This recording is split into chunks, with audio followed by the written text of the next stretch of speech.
Salut, je suis Donald Bell pour CNET.com. Nous sommes chez Apple pour le lancement du nouvel iPad, qui ne s'appelle donc pas iPad 3 ou iPad HD, mais simplement The New iPad.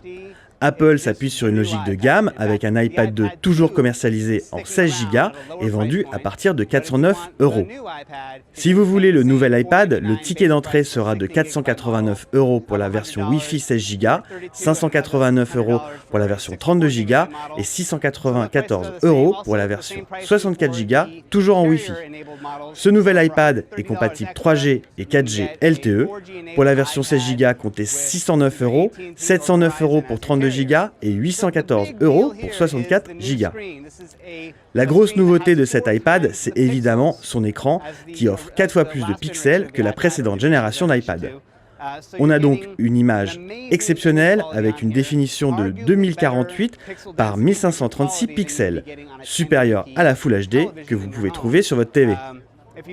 Une très haute définition sur un écran qui reste de 9,7 pouces, rétroéclairé par LED et basé sur la technologie IPS pour conserver d'excellents angles de vision. Cet écran Retina met particulièrement en valeur les photos, les jeux, le texte ou les e-books avec une finesse impressionnante dans l'affichage. Les rumeurs avaient donc vu juste concernant cet écran très haute résolution. Autre rumeur confirmée, celle d'une meilleure caméra. On trouve désormais un capteur de 5 mégapixels contre 1 auparavant. Un capteur CMOS rétroéclairé, assez proche de celui de l'iPhone 4, avec une lentille 5 éléments, la stabilisation des vidéos et l'enregistrement en Full HD 1080p à 30 images secondes. À l'avant, on retrouve la même caméra VGA FaceTime.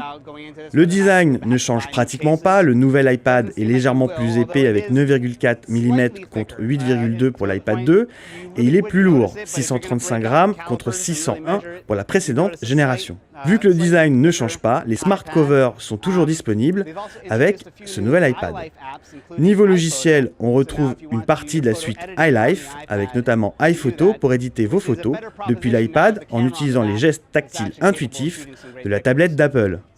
C'était Donald Bell pour CNET pour cette première prise en main du nouvel iPad.